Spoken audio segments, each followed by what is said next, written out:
मैं पल्लवी और आज की इस वीडियो में बात करना चाहती हूँ बांग्लादेश के पूर्व प्रधानमंत्री शेख हसीना की। उन पर लगे आरोप, उनके देश छोड़ने की वजह, उनका समर्थन, उनका विरोध और यह देखेंगे कि क्या भारत ने उन्हें यहाँ रखकर सही फैसला लिया है।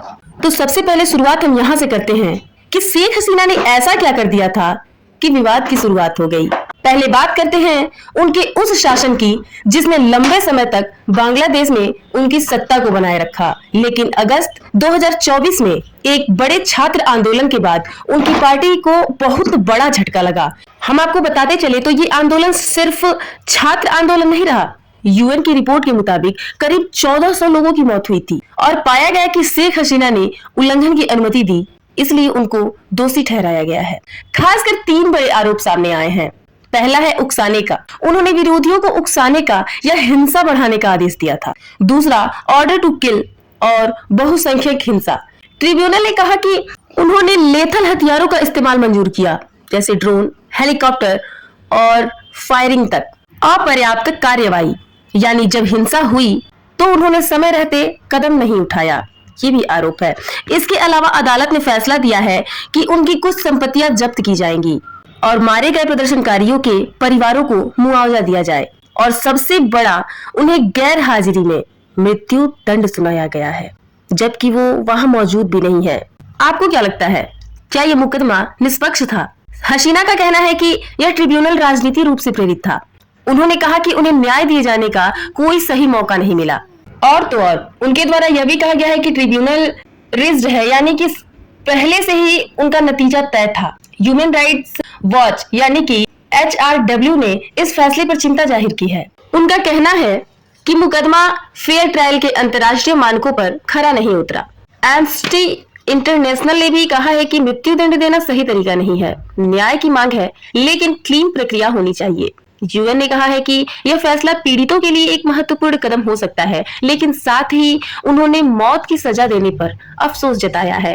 अब हम बात करते हैं उनके समर्थक और विरोधियों के बारे में कि कितने लोग किस तरफ हैं। साफ आंकड़े मिलना थोड़ा मुश्किल है कि कितने समर्थक और कितने विरोधी हैं, लेकिन परिस्थितियां बताती हैं कि दोनों ही पक्ष बहुत सक्रिय हैं। अवामी लीग के पुराने समर्थक अभी भी हैं।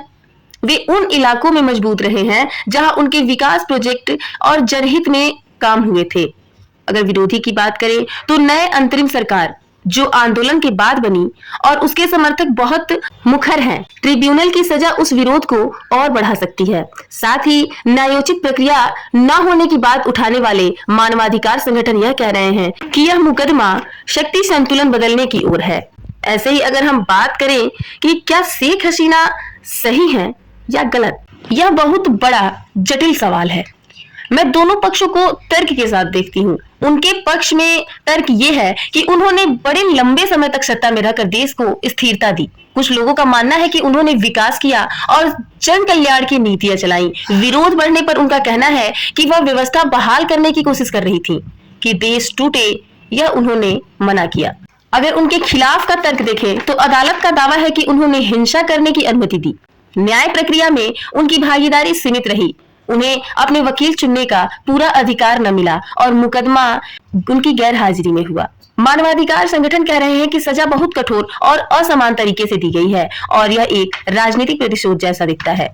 अगर मेरे अनुसार देखा जाए तो शेख हसीना पूरी तरह सही या गलत नहीं है। उन्होंने देश के लिए काम किए होंगे, लेकिन उनके शासन के समय ऐसे बहुत बड़े आरोप भी हैं जो हतोत्साहित नहीं किए जा सकते। इसलिए मैं कहूंगी वह मुकदमे की कठोरता की शिकार भी है और उनकी सत्ता में नीतियों का हिसाब देना भी जरूरी है। अब हम आते हैं भारत का रोल। क्या भारत ने सही कदम उठाया उन्हें स्वीकार करके? ध्यान से सुनिएगा क्योंकि यह हिस्सा बहुत महत्वपूर्ण है। भारत की भूमिका सिर्फ पड़ोसी देश की नहीं है, बल्कि रणनीतिक और कूटनीतिक के रूप में भी अहम है।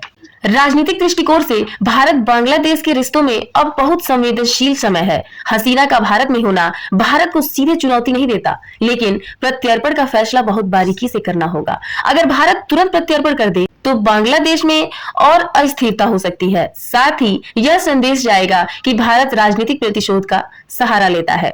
और अगर कानूनी नैतिक दृष्टिकोण से देखें तो भारत और बांग्लादेश के बीच प्रत्यर्पण संधि है, लेकिन कई अंतर्राष्ट्रीय समझौते राजनीतिक अपराध के लिए प्रत्यर्पण को प्रतिबंधित कर सकते हैं। भारत अगर हसीना को भेजेगा तो यह दिखा सकता है कि वह सिर्फ राजनीतिक फायदे के लिए उन्हें दहलाने में मदद कर रहा है और यह उसकी नैतिक छवि पर भी असर कर सकता है।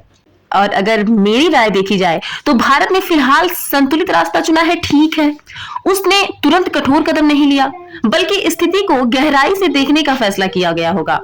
यह एक समझदार रणनीति है, क्योंकि किसी भी जल्दबाजी में भारी कूटनीतिक जोखिम हो सकता था। तो दोस्तों, आज के इस पूरे तर्क विश्लेषण में हमने देखा कि शेख हसीना पर बहुत गंभीर आरोप है, मानवता के अपराध तक जो छात्र आंदोलन के दौरान हुए थे। उनका मुकदमा बहुत विवादित है।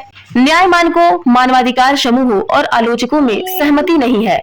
उनके समर्थक और विरोधी दोनों मजबूत धारा बना चुके हैं और यह विभाजन बांग्लादेश की भविष्य की राजनीति को बहुत प्रभावित कर सकता है।